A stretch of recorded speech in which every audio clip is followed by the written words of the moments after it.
વિરોધી પાર્ટીને હું કહેવા માંગુ છું કે તમે હજી તો અહીંયા કશું કર્યું નથી, એક પણ નાનું એવું કામ તમારું અહીંયા બોલતું નથી, કોઈ સામાજિક કાર્ય બોલતું નથી, કોઈ રાજકીય સેવા બોલતી નથી, સામાજિક સેવા બોલતી નથી, અને તમે અમારા આગેવાનો વિશે એલફેલ ભાષાનો પ્રયોગ કરો છો.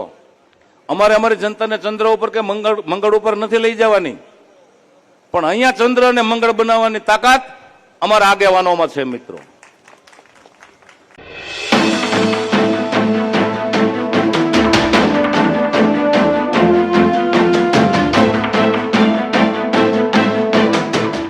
મારા તાલુકામાં અને મારા ગામમાં હું અંતઃકરણપૂર્વક સ્વાગત કરું છું અને એમનું અભિવાદન કરું છું.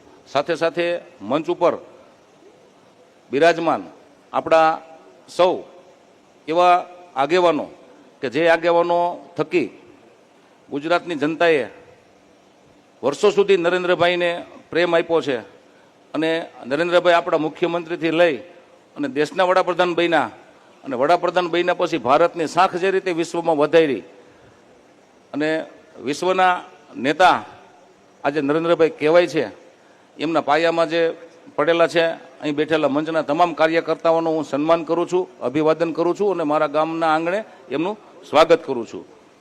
મિત્રો, આ ચૂંટણી જે પેટા ચૂંટણી છે, અને એ ચૂંટણીમાં આપણે 13 વર્ષનો વનવાસ દૂર કરવાનો છે. મિત્રો, કેમ કે છેલ્લા 13 વર્ષથી આપણો વિસ્તાર ક્યાંક ને ક્યાંક કચડાનો છે. એક તો આપણો પછાત વિસ્તાર છે, તો આપણા વિસ્તારમાં ખેડૂતો માટે આપણે સૌની યોજનાનું પાણી લાવવાનો મુખ્ય પ્રાથમિક એજન્ડા છે. આપણો ઉમેદવાર શ્રી એમની વાત કરશે જ. આખો રોડમેપ અમે તૈયાર કર્યો છે, એમાં સરકારની આપણને ખૂબ જ મદદ રહેવાની છે. મિત્રો, આપ સર્વને કહેવા માંગુ છું કે આપણા ઉમેદવાર કે જેમની પાસે આપણે ખૂબ જ મોટી અપેક્ષા છે આપણા જનતાના હિતમાં, આપણા વિસ્તારના હિતમાં, અને એમની ક્ષમતા એમણે અગાઉ પણ પુરવાર કરેલી છે, અને આ ચૂંટણીમાં પણ એમની ક્ષમતા હું અને તમે સાથે મળી પુરવાર કરી દઈએ, અને આપણા વિસ્તારમાં જે કાંઈ પ્રશ્નો છે એનું નિરાકરણ ખૂબ જ ટૂંકા ગાળામાં લાવીએ.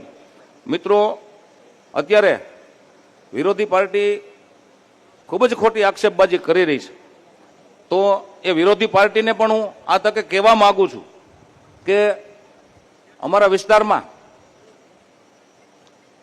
અમારા જે કામો કરેલા છે અહીંયા ભારતીય જનતા પાર્ટીના દરેક આગેવાનો અને દરેક કાર્યકર્તાઓ, જેના કારણે આજે ગુજરાતનો ખેડૂત અને ગુજરાતની જનતા, અમારા જિલ્લાની જનતા, આપણી જનતા ગૌરવ લઈ શકે એવા કામો સરકારે કર્યા છે. મિત્રો, આપ સર્વને હું આ તકે યાદ કરાવવા માંગુ છું કે આપણો સરદાર સરોવર બાંધનો જે પ્રશ્ન હતો, જ્યારે યુપીએની સરકાર હતી અને એ સરકારમાં આપણે સરદાર સરોવર બંધની ઊંચાઈ વધારવાની મંજૂરી નહોતી મળતી, અને 10 વર્ષ સુધી યુપીએ સરકારે આ મંજૂરી અટકાવી રાખી હતી. મિત્રો, તો આ તકે આપ સર્વને હું યાદ અપાવવા માંગુ છું કે આપણા મુખ્યમંત્રી નરેન્દ્રભાઈ વડાપ્રધાન બન્યા અને પહેલી જ કેબિનેટની બેઠકમાં આપણને મંજૂરી મળી ગઈ.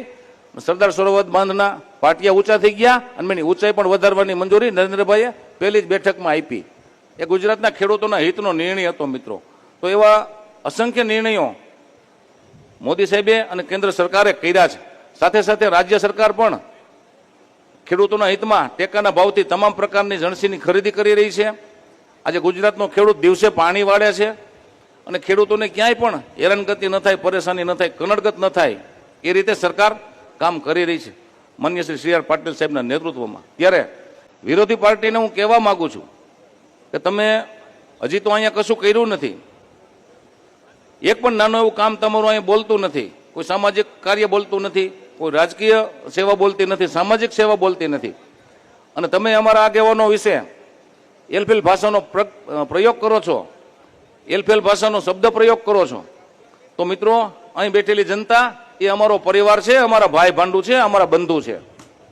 તમે જે ખોટા આક્ષેપો કરો છો ને અમારા આગેવાનોને જે સંબોધન આપો છો, મોહમ્મદ ગજનીની ઓલાદ, ગુંડાઓ બોલે છે, લુખ્ખાઓ બોલે છે, તો મિત્રો એની વાતનો જવાબ અહીં બેઠેલા તમામ કાર્યકર્તાઓએ 19મી જૂને મતદાનના રૂપમાં એકનો જવાબ મિત્રો પથ્થરથી આપવાનો છે. અહીં એવી પણ વાત કરવામાં આવી છે વિરોધી પાર્ટી દ્વારા કે ભારતીય જનતા પાર્ટીમાંથી કોઈ પણ ઉમેદવાર આવે અને ચૂંટાય તો ચૂંટાઈ ગયા પછી ભ્રષ્ટાચાર કરશે, ભય ફેલાવશે અને ક્યાં મંગળ ઉપર લઈ જાય કે ચંદ્ર ઉપર લઈ જાય. આવી વાત એમણે કરી હતી મીડિયા સમક્ષ. તો આ તકે હું એમને કહેવા માંગુ છું કે અહીંના અમારા આગેવાનો, અમારા ઉમેદવાર, અમારા પૂર્વ ધારાસભ્ય શ્રી હર્ષદભાઈ હોય કે કનુભાઈ ભાલાડા હોય, અમારે અમારી જનતાને ચંદ્ર ઉપર કે મંગળ ઉપર નથી લઈ જવાની, પણ અહીંયા ચંદ્ર અને મંગળ બનાવવાની તાકાત અમારા આગેવાનોમાં છે. મિત્રો, વિરોધી પાર્ટીના ઉમેદવારને હું આ તકે કહેવા માંગુ છું કે તમે ચંદ્ર ઉપર અને મંગળ ઉપર લઈ જવાની વાત કરો છો. એને હું કહેવા માંગુ છું કે આ ધરતી ઉપરથી 500 દીકરીઓના વિદાય થઈ છે, જેમ જયેશભાઈ રાદડિયા કરે છે એમ. એ મંગળ જ કહેવાય અને ચંદ્ર કહેવાય. અમારી દીકરીઓને અમે અહીંથી સાસરે મોકલીએ છીએ. મિત્રો, ગૌચરની જમીન ફળદ્રુપ જમીન બનાવી અને 300 કરતા પણ વધુ ગૌ માતાને અહીંથી નિભાવણી કરીએ છીએ. એ અમારી જનતા જોવે છે અને અમારી જનતા મંગળ ઉપર જ છે. અહીં બેઠા બેઠા મંગળ ઊભું કરવાની તાકાત ભારતીય જનતા પાર્ટીના આગેવાનોમાં છે. અને સરકારના સહયોગથી આ તાલુકાની અંદર ગૌચરનું ખેડાણ કરી અને ગૌ માતાની નિભાવણી કરવાવાળું આ ભારતીય જનતા પાર્ટીનું મોવડી મંડળ છે. તો ચંદ્ર અહીંયા જ અમે ઊભો કરવાની તાકાત ધરાવીએ છીએ. મિત્રો, કોવિડની કપરી પરિસ્થિતિમાં કે જ્યારે જનતાને આગેવાનોની હૂંફની જરૂર હતી, આગેવાનોના પ્રેમની જરૂર હતી, એમને સારવારની જરૂર હતી.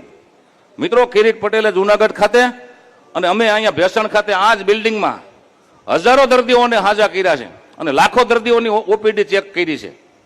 એ મિત્રો, ચંદ્ર કરતા ઓછું નથી. અમારે અમારી જનતાને ચંદ્ર ઉપર નથી લઈ જવી. હું વિરોધી પાર્ટીના ઉમેદવારને કહેવા માંગુ છું કે અહીંયા ચંદ્ર અને મંગળ ઊભું કરી દેશું. આવનારી 19 તારીખે સૌ કમળનું બટાન હટીને દબાવો, જનૂનથી દબાવો અને સમર્થન આપો. તમે આપેલું સમર્થન ફેલ નહીં જવા દઈ એના વિશ્વાસ અને ખાતરી સાથે મિત્રો મારી વાત પૂરી કરું છું. વંદે માતરમ. ભારત માતા કી જય. જય જય ગરવી ગુજરાત.